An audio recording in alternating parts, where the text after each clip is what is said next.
오늘 나온 뉴스들 언박싱해드리는 기자 언박싱. 오늘은 헤럴드 경제 배돈 기자 나왔습니다. 어서 오십시오. 안녕하십니까. 오늘 미래통합당의 국회 교섭단체 대표 연설이 있었습니다. 어떤 내용이었습니까? 예, 주호영 미래통합당 원내대표가 오늘 교섭단체 대표 연설에서 문재인 정권에 대한 총체적인 비판을 이어갔습니다. 문재인 정권의 실상은 위선과 모렴치다. 국민 한 분 한 분이 독재 정권의 심각성을 인식하고 함께 맞서주셔야 한다 하면서 최근 이슈들을 조목조목 짚었는데요. 일단 현 정부 부동산 정책을 대실패로 규정을 하고 김현미 국토부 장관 경질과 대통령의 사과를 촉구를 했고요. 고 박원순 전 서울시장 관련해서는 고소 내용도 경악스러웠지만 사과도 설명도 없는 갑작스러운 죽음도 충격이라면서 이번 사건에 대한 국회 차원의 진상규명과 재발방지 대책을 위한 특위 구성을 제안했습니다.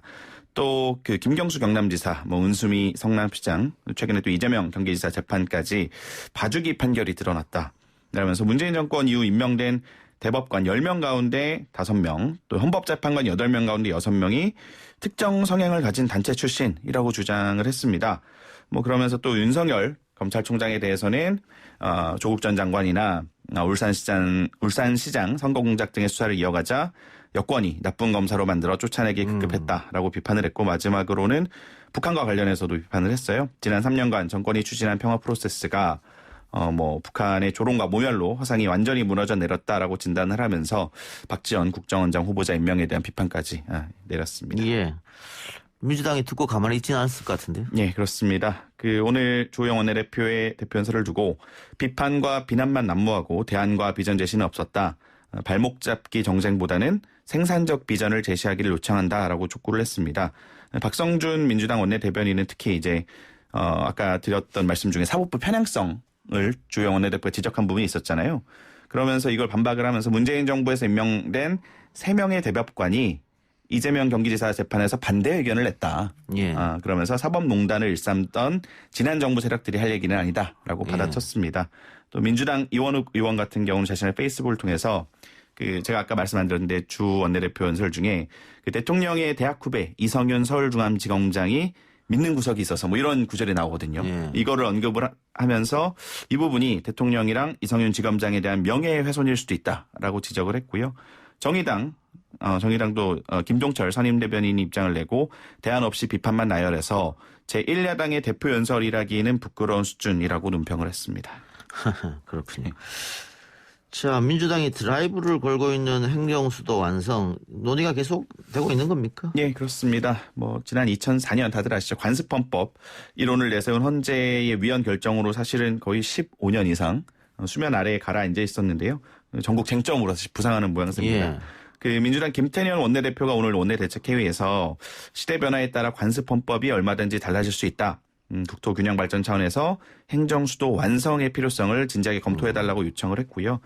그러면서 국회에는 행정수도 완성 특위 구성을 제안했습니다. 그럼 이낙연 의원도 여야가 합의를 하거나 헌재에 다시 의견을 묻는 방법이 있을 수 있다라고 거들었고, 김부겸 전 의원도 자꾸 수도권으로 몰릴 수밖에 없는 현실을 두고 대책을 세워봐야 한계가 있으니까 국토 균형 발전 철학을 되살려보자고 하는 뜻인 것 같다. 라고 찬성의 뜻을 밝혔습니다. 박병석 국회의장도 오늘 김경수 경남지사 예방을 받은 자리에서 국가 균형 발전은 우리가 꼭 추진해야 될 과제다. 세종국회가 성사가 되면은 국가 균형 발전 역할을 선도할 수 있을 것이라고 힘을 좀 실어줬습니다. 예.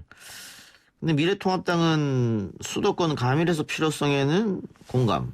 그러나 민주당이 갑자기 이 문제를 꺼낸 것은 부동산 문제로 코너에 몰리니까 화제를 전환하기 위해서 하는 거 아니냐, 이런 의심을 하는 것 같아요. 네, 그렇습니다. 민주당이 수도권 부동산 가격 폭등 문제, 그린벨트 최근에 해제 논란, 이런 것에 대해서 국민 시선을 돌리기 위해서 꺼내든 카드 아니냐라고 날을 세우고 있는데요. 그러면서도 결국 이해 당사자이자 피해자로 볼 수 있는 20에서 40대 세대, 2040 세대, 또 서민과 중산층 내 집 마련을 해야 되는, 또 충청 민심을 의식해서 대놓고 또 반대를 하지는 못하고 있어요. 그러면서 조건부로 논의 가능성을 열어놓은 모습인데요. 주호영 원내대표는 오늘 기자들과 만난 자리에서 이미 헌재에서 위헌이 났던 문제다. 위헌 문제가 해결되고 난 뒤에 논의해야 된다라고 말을 했고, 그러면서 수도권 집값이 상승하니까 이거 행정수도 문제로 관심을 돌리려고 꺼낸 주제다. 행정수도 이전이 아니라 세종시 자체를 좀 더 발전시키기 위한 방안이라면 법이 허용하는 범위 내에서 논의할 생각이 있다라고 설명을 했습니다. 예. 근데 지금 뭐 수도권 인구가 비수도권 인구를 추월했고 이런 식으로 계속 서울로 하게 되면 지방은 공동화 현상이 일어날 수밖에 없지 않습니까? 뭐 우리나라가 갖고 있는 고질적인 사실 예. 문제죠. 이 문제 다시 한번 생각을 해볼 필요가 있는, 물론 헌재에서 이야기는 했습니다만 그게 관습원법이겠잖아요. 그렇죠. 조선 시대부터 내려오는 수도는 서울이어야 된다. 그 참. 그 알겠습니다. 예. 여기서 뭐 다양한 논의가 예전에도 있었으니까요. 예. 이른바 검언 유착국도 논란이 계속되고 있는데 사부에서 자세히 다루긴 하겠습니다만, 구속된 이동재 전 채널A 기자 측이 한동훈 검사장과의 대화 녹취록 전문을 공개했습니다. 어떤 내용이었습니까? 예. 그동안에 이제 보도를 많이 보셔서 아시겠지만, 이동재 전 기자하고 한동훈 검사장, 윤석열 총장의 최측근으로 불리죠. 이 둘의 녹취록을 토대로 이제 KBS나 MBC에서 이제 공모했다, 둘이. 그런 유력한 정황이라고 보도가 나오자 결국 이제 그냥 전문을 까버렸어요, 쉽게 말해서. 예. 그래서 이제 뭐 논란이 되는 부분, 제가 이제 녹취록 전문을 좀 봤는데, 이 이동재 전 채널A 기자가 뭐라고 얘기했냐면은, 그 유시민 이사장 관련 취재를 후배한테 전담을 시키고 내가 이철 전 밸류인베스트 코리아 대표의 집을 찾아다니며 취재하는 중이다라고 얘기를 하니까 한동훈 검사장이 이제 그건 해볼 만하지, 해볼 만하지라고 답한 부분인데, 이제 검언 유착을 의심하는 쪽에서는 이 발언을 공모의 정황으로 보고 있었고요. 이제 정확하게 제가 워딩을 보니까 뭐 그렇게 해석될 여지도 충분히 있는 것 같은데, 이게 사실 이 기자 측 변호인은 이게 뭐 이미 언론에서 신라젠 의혹들 뭐 이렇게 제기가 된 의혹이기 때문에 해볼 만하다, 그냥 취재를 독려하는 취지로 답했다는 설명입니다. 그러니까 전체 맥락을 강조를 하고 있는데요. 이전 기자 측 변호인은 이제 20여 분간의 대화 중에 신라젠 관련 대화는 20%에 불과를 하고, 그다음에 뭐 같이 적극적으로 공모해서 뭔가 범죄 정보를 얻으려 한다라는 게 아니라는 거죠. 예. 이제 전문을 보면은 그건 해볼 만하지, 이게 사실 오늘도 많이 헤드라인으로 많이 나왔는데, 그 앞서서 한동훈 검사장의 워딩이 뭐가 있냐면은, 유시민 씨가 어디서 뭘 했는지 난 전혀 모르지, 뭐 그런 정치인이라든가, 뭐 그 사람 정치인도 아닌데, 뭐 정치인 수사도 아니고 뭐, 그다음에 뭐 관심 없어, 그 사람 미천 드러난 지 오래됐잖아, 뭐 이런 식으로. 예. 이거는 충분히 이동재 전 기자 측의 손을 들어줄 수 있는, 적극적 공모한 건 아니다라는 측의 주장이 될 수 있을 것 같습니다. 예. 그래서 이동재 기자 측에서 전문을 공개한 것 같은데, 예. 지금 이 수사를 하고 있는 중앙지검은 좀 다른 입장인 것 같아요. 오늘 이야기를 한 거 보니까. 예, 그 이동재 기자 측이 녹취록 전문을 공개하자 입장을 내놨습니다. 전문은 맞는 것으로 보인다 라면서도 표현과 맥락이 정확하게 녹취되지 않은 부분이 있다라고 밝혔는데요. 그럼 전문이 아닌 거죠. 뭐 이제 그런 그 전문이 아니라고 한 거는 아닌데, 이제 그러면서 그러니까 이제 어쨌든 우리가 갖고 있는 거랑 조금 다르다 이 말이잖아요. 뭐 일부 대화가 예, 축약되거나 기자들의 취재 계획에 동조하는 취지의 언급이 일부 누락됐다. 뭐 예. 이런 식으로 반박을 했습니다. 그러면서 이제 뭐 범죄 혐의 유무는 이 특정 녹취록만이 아니라 앞으로 수집될 다양한 증거를 종합해서 판단해야 된다라고 했는데, 이전 기자 측이 또 즉각 재반박을 했어요. 의도적으로 누락하거나 축약한 부분이 전혀 없고 의미 있는 내용이라면은 구속영장이 나왔을 텐데 오늘 공개된 내용이 전부다 라고 재반박을 했습니다. 그래서 아무래도 양측 공방이 이어지는 가운데 또 이제 뭐 진중권 전 동양대 교수 같은 경우는 저격을 해서 KBS나 MBC가 오히려 역으로 수사에 몰린다는 거죠. 검언 유착이 채널A와 검찰의 유착이 아니라 KBS와 MBC가 검찰에 유착해서 이런 보도를 내고 있는 거 아니냐. 제 미래통합당에서 비판하고 있는 이런 내용들이 진중권 전 교수도 지금 하고 있습니다. 아니, 진중권 씨가 계속 검찰 편을 들었잖아요. 이 상황에서. 그러니까 뭐 별 의미는 없는 것 같고. 다만 검찰 중앙지검에서 하는 이야기는 이것만 있는 것은 아니다, 이런 얘기를 한 것 같아요. 뭐 정확하게 이것만 있는 게 아니다라고 하지는 않았지만 분명히 앞으로 이제 다른 증거들이 있다라는 얘기인데, 사실 이제 저도 기자이기 때문에 이게 언론 문제고 그 언론사 간에 또 좀 공방이 있다 보니까 조심스럽기는 한데, 뭐 KBS와 MBC의 취재 방식도 저는 개인적으로 이게 사실 기자들이 늘 해오던 검찰과 뭐 붙은다가 아니라 검찰 안에서 취재를 받아야 돼요. 아, 그래서 지금 녹취록을 보면 이동재 기자가 한동훈 검사장한테 무슨 취재하려는 게 아니고 어떻게 보면 지금 내가 이런 걸 하고 있다 보고하는 느낌이 좀 들어서 이 어떤 관계인가 정말 뭐 그런 의심은 좀 들었어. 뭐 이상하다. 제가 뭐 그 팩트를 알지는 못하지만 뭐 두둔하는 게 아니라 보통 기자들이 사실 뭐 이제 그 정도의 차이는 있겠지만 자기가 쭉 이런 걸 하고 있다라고 하면서 말을 끌어내는 식의 취재를 많이 하기는 합니다. 그러니까 그러면 그걸 녹취를 왜 했을까? 그게 그렇잖아요. 녹취하는 것도 좀 평상시 대화를 다 녹취하진 않을 거 아닙니까? 아무리 기자라고 하더라도. 다 녹취하지는 않죠. 다 녹취하지 않는데 친구들도 가끔 술 먹다가도 너 녹음하고 있는 거 아니냐고 그렇죠. 물어보는 경우가 있는데. 그래, 하여튼 뭐 이 사건은 이동재 기자가 지금 구속된 상태고 수사시민위원회부터 시작해서 좀 줄줄이 대기되고 있으니까. 예, 앞으로 공방과 어떤 진실 공방이 많이 나올 것으로 보입니다. 지켜봐야 될 것 같습니다. 예. 문재인 대통령이 오늘 국무회의에서 다음 달 17일을 임시 공휴일로 지정하는 내용을 의결했습니다. 심의. 예, 그렇습니다. 광복절 8월 15일 8.15 광복절이 토요일이었죠. 근데 이제 월요일인 17일이 휴일로 지정이 되면서 사흘 연휴가 이어지게 됐습니다. 정부가 오늘 청와대에서 문재인 대통령 주재로 국무회의를 열어서 이 같은 내용을 담은 관공서의 임시 공휴일 지정안을 심의 의결했고요. 문 대통령에서 코로나19 장기화로 지친 국민들에게 짧지만 귀중한 휴식을 드리고자 한다. 불편을 감수하면서 묵묵히 코로나를 이겨내는 국민들께 작은 위로가 됐으면 하는 바람이라고 말을 했습니다.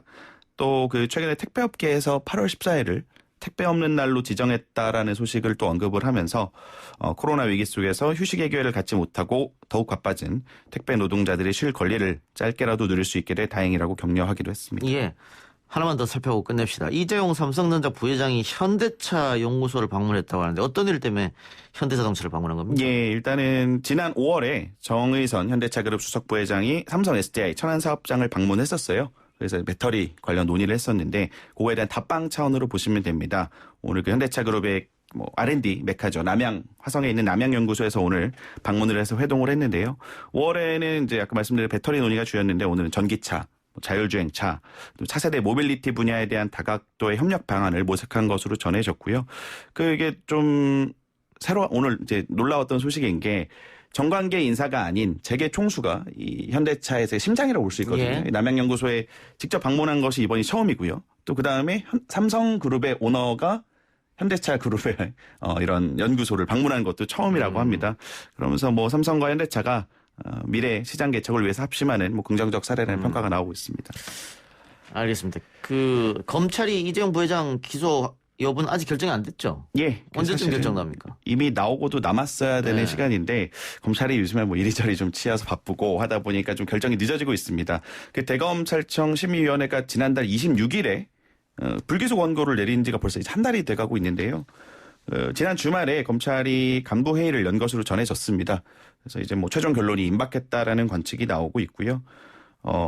아무래도 이게 제가 함부로 기소할 거다 안 할 거다를 예단하기는 힘들지만 시간이 길어지고 있는 것 자체가 좀 부담이 많이 되고 있는 것으로 보입니다. 예, 지켜보죠. 오늘 여기까지 하겠습니다. 지금까지 기자 언박싱 헤럴드경제 배도원 기자였습니다. 고맙습니다.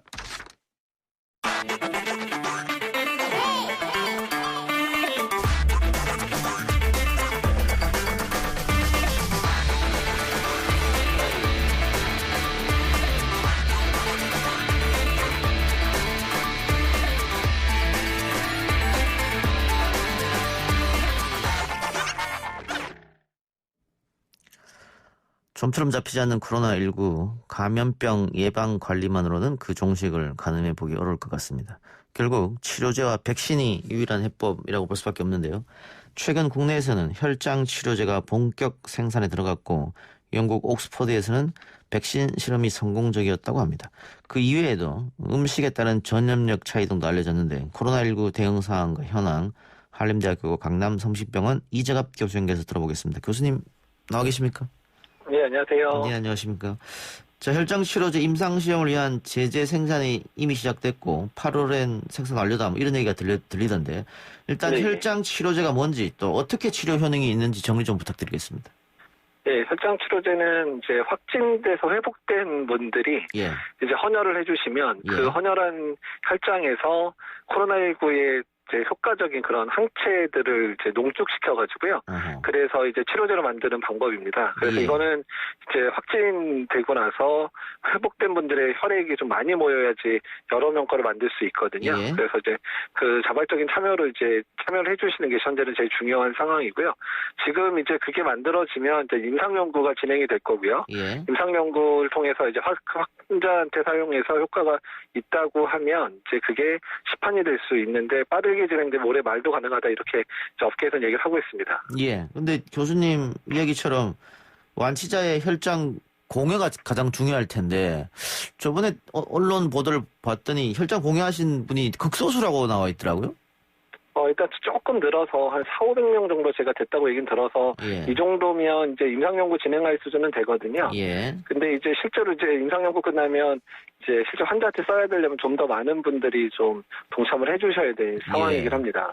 그래서 뭐 다른 여타 국가와는 달리 우리나라는 이 코로나19 진단 혹은 치료 여기에 많은 돈이 국가 재정으로 들어갔지 않습니까? 그렇다면은 혈장 공여를 의무적으로 하면 어떨까 이런 이야기도 나온 것 같은데 그건 어렵겠죠, 현실적으로. 사실은 이제 임상연구 윤리가 있고요. 예. 어떤 약제를 만들 때 여러 이제 IRB라든지 이런 이제 윤리적인 문제들을 고려를 해야 되는데 예. 강제적인 상황들은 좀 민주국가에서는 이제 선택할 수 있는 예. 부분이 아니라고 생각이 듭니다. 예. 답답해서 한번 여쭤봤습니다. 예. 예. 근데 효과는 어떻게 보세요? 만일 뭐 실험도 당연히 이루어지고 해야겠습니다. 임상 실험도 이루어지고 해야겠습니다만은 그 치료 효과가 과연 있느냐 하는 문제.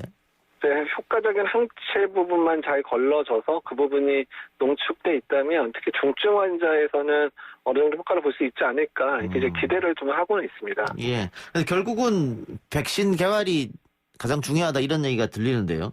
외국 지금 백신 개발 현황 어떻습니까? 우리도 뭐 하고 있긴 합니다만 조금 뒤처졌다 이런 평가가 있던데 같이 설명해 주시죠.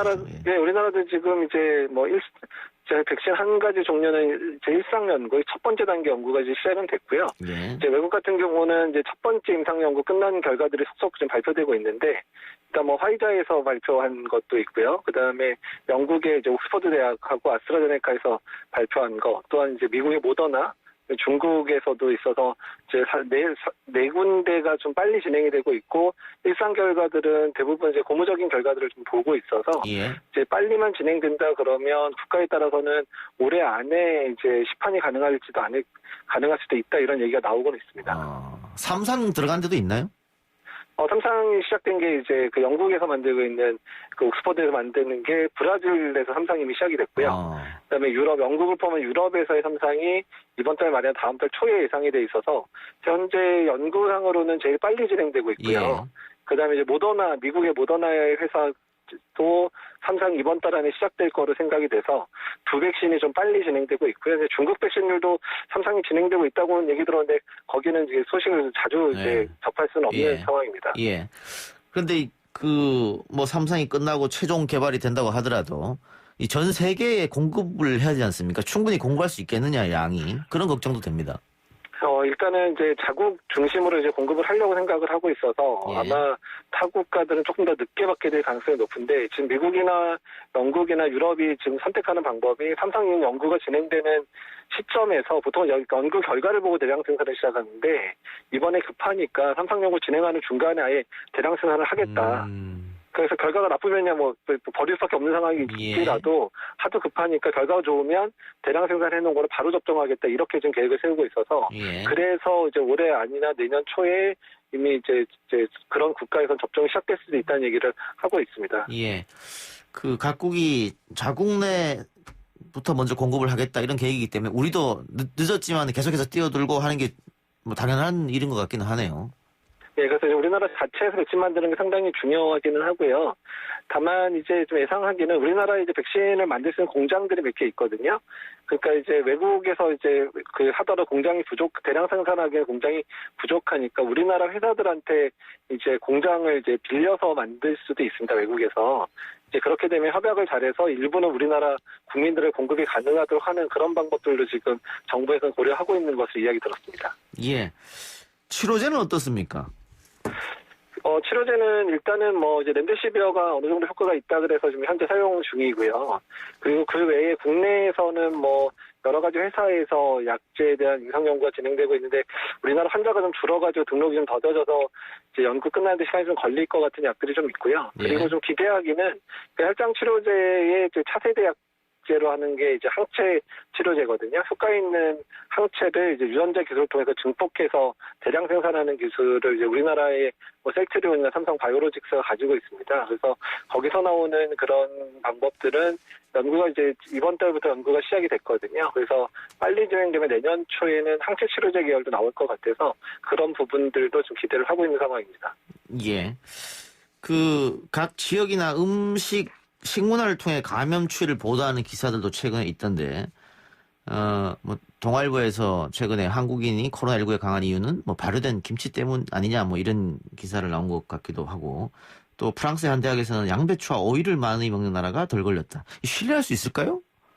일단 이제 초기에 이제 음식 습성하고 그 나라 발병 영상을 이제 비교한 논문들이어가지고요. 실제 기전이나 이런 게 아직까지 증명된 거는 아닙니다. 그리고 사실 김치가 직접 언급된 적은 없고 예. 발효된 야채가 효과가 있는 게 아니냐라는 언급이 처음으로 됐거든요. 예. 그래서 이 부분들은 이제 추후에 좀 대규모 연구들도 좀 필요하고 기전에 관련돼 있는 연구들도 있어야 이게 정말 맞는지 안 맞는지를 알 수 있을 것 같긴 합니다. 예.